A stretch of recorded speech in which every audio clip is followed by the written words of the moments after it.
നിങ്ങളുടെ ഇഷ്ട പരമ്പരകൾ എക്സ്ക്ലൂസീവായി സൺ നെക്സ്റ്റ് ആപ്പിലൂടെ തികച്ചും ഫ്രീ ആയി ഇപ്പോഴേ ആപ്പ് ഡൗൺലോഡ് ചെയ്യൂ. ഒരാഴ്ച കൊണ്ട് ബാക്കി കാര്യങ്ങളെല്ലാം നമുക്ക് തീരുമാനിക്കാം. ചേച്ചി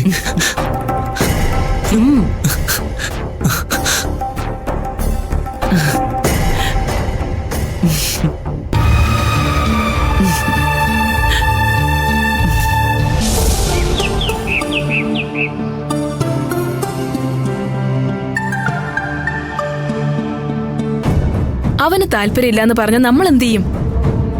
നിനക്ക് ഇക്കാര്യം അവനോടൊന്ന് സൂചിപ്പിക്കാമായിരുന്നില്ലേ? യതിയേട്ടൻ അവനോടൊന്ന് ചോദിച്ചൂടായിരുന്നോ? ഇടി, ആൺമക്കളോട് എപ്പോഴും അമ്മമാര് സംസാരിക്കുന്നതാ നല്ലത്. എല്ലാ കാര്യങ്ങളും അവനോട് എപ്പോഴും സംസാരിക്കുന്നത് നീയല്ലേ? നീ തന്നെ സംസാരിച്ചാൽ മതി. ഒരു കാര്യം അവനോട് പ്രത്യേകം പറഞ്ഞ് ബോധ്യപ്പെടുത്തണം. അഞ്ജനയിലൂടെ മാത്രമേ വിശ്വം ഗ്രൂപ്പ് ഓഫ് കമ്പനിയുടെ തലപ്പത്ത് അവൻ എത്താൻ പറ്റൂ.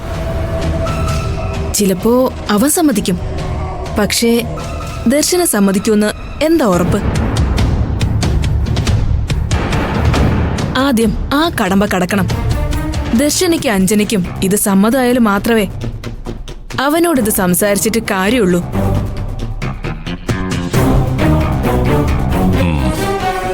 അതിന് ഒരു വഴിയേ ഉള്ളൂ. ദർശനയുടെ മനസ്സിൽ ആദ്യം അവനെക്കുറിച്ച് ഒരു നല്ല സർട്ടിഫിക്കറ്റ് ഉണ്ടാവണം. ഒരു ക്ലീൻ ഇമേജ് ദർശനയുടെ മനസ്സിൽ തോന്നിയാൽ മാത്രമേ നമുക്ക് ഈ കാര്യം ദർശനയോട് സംസാരിക്കാൻ പറ്റൂ. ആ ഇമേജ് ഉണ്ടാക്കേണ്ടത് അവൻ തന്നെയാ. അവനെ കൊണ്ടല്ലാതെ മറ്റാരെ കൊണ്ടും അതിന് സാധിക്കില്ല. ഒരാണിന് പെണ്ണിന്റെ മനസ്സിൽ ഇഷ്ടം നേടാൻ ഒരുപാട് സമയമൊന്നും വേണ്ട. ആദ്യം എങ്ങനെയെങ്കിലും അവൻ അഞ്ജനയുമായി അടുക്കണം.